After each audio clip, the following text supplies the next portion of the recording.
بسم اللہ الرحمن الرحیم۔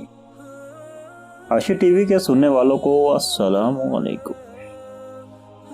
ہمارے ہاں چھوٹے بچوں کو چلنا سکھانے کے لیے خاص طریقہ کار اختیار کیا جاتا ہے۔ اس طریقے کے مطابق جب بچہ اس قابل ہو جاتا ہے کہ اپنی ٹانگوں پر کھڑا ہو سکے تو ہم اسے دیوار کے سہارے کھڑا کر دیتے ہیں، پھر اس سے ذرا دور ہٹ کر دونوں ہاتھ اس کی طرف پھیلا کر اسے اپنی طرف بلاتے ہیں۔ بچے کی فطری خواہش ہوتی ہے کہ ہم اسے گود میں لے لیں، لہٰذا وہ سہارا چھوڑ دیتا ہے اور ہماری طرف بڑھنے کی کوشش کرتا ہے۔ شروع میں بمشکل 1-2 قدم ہی اٹھا پاتا ہے، مگر آہستہ آہستہ اسے اپنا توازن برقرار رکھنا آ جاتا ہے اور وہ خود اپنے قدموں پر چل کر ہمارے پاس آنا لگتا ہے۔ اس عمل کے دوران آج تک ایسا نہیں ہوا کہ ہم نے بچے کو اپنی طرف بلایا اور جب اس نے اپنا سہارا چھوڑ دیا تو ہم نے اسے گرنے دیا ہو۔ جب تک بچہ چل سکتا ہے ہم اسے چلنے دیتے ہیں، خود پیچھے ہٹتے چلے جاتے ہیں، مگر جس لمحے بچہ گرنے لگتا ہے ہم آگے بڑھ کر اسے سنبھال لیتے ہیں، اس لیے کہ ہمارا مقصد بچے کو گرانا یا تکلیف دینا نہیں بلکہ اسے چلنا سکھانا ہوتا ہے۔ اس مثال کے ذریعے ہم خدا اور بندے کے تعلق کو سمجھ سکتے ہیں، وہ تعلق جو اس وقت شروع ہوتا ہے جب اس کائنات کا رب ایک کمزور بندے کو اپنی طرف بڑھنے کی دعوت دیتا ہے۔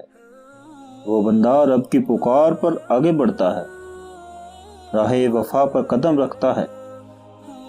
وہ جانتا ہے کہ اللہ کے سمت چلنے کا مطلب یہ ہے کہ اسے اپنی ہر دیوار چھوڑنا ہوگی، خود کو بے سہارا کرنا ہوگا، لیکن وہ اپنے رب پر بھروسہ کر کے ڈگمگاتا ہوا آگے بڑھتا ہے۔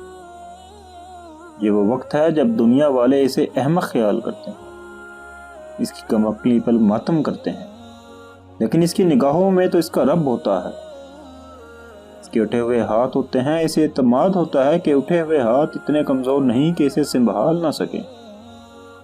یہ عالم اسباب خدا نے انسانوں کی آزمائش کے لیے پیدا کیا، لیکن یہاں اسباب کی ڈوریاں بھی وہی ہلاتا ہے اور آزمائش کی بساط بھی وہی بچھاتا ہے، اور اپنے نیک بندوں کو تو کچھ زیادہ ہی آزماتا ہے، کبھی ان کے کھوٹ دور کرنے کے لیے تو کبھی جنت میں ان کے درجات بلند کرنے کے لیے، اور کبھی دنیا کے سامنے ایک نمونہ پیش کرنے کے لیے۔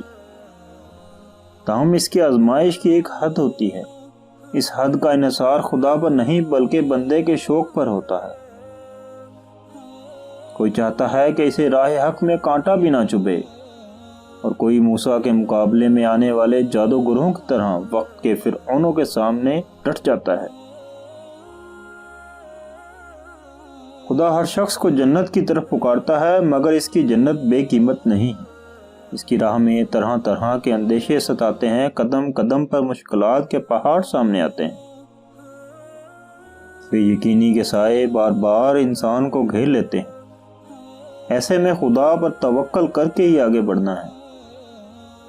خدا کے اٹھے ہوئے ہاتھوں کی کشش اسے آخری دم تک خدا کی طرف بڑھنے پر مجبور کرتی ہے، مگر جس لمحے اس کے قدم اس کا بوجھ اٹھانے سے انکار کر دیتے ہیں وہاں عرش کا مالک خود فرش پر گرنے سے پہلے سنبھال لیتا ہے۔ آج انسانیت کو کچھ ایسے ہی صاحبان دل اور صاحبان شوق درکار ہیں جو خدا کے لطف و عنایت کی امید پر خود کو برباد کرنے کے لیے آمادہ ہوں، جو اس کے پیغام، اس کے دین کی دعوت کو دوسروں تک پہنچائیں، جو سچائی اور حق کے راستے میں کسی ملامت کرنے والے کی ملامت کی پرواہ نہ کریں، جو خواہش اور مفاد سے اوپر اٹھ کر جنت کی نعمتوں کو دیکھ سکیں، جو فقہ واریت، تعصب، انتہا پسندی سے اوپر اٹھ کر علم و عقل کے مسلمات کی بنیاد پر قرآن اور سنت سے دین سمجھیں۔ اللہ اپنی راہ میں مشقت جھیلنے والوں کو اپنی راہ ضرور دکھائے گا۔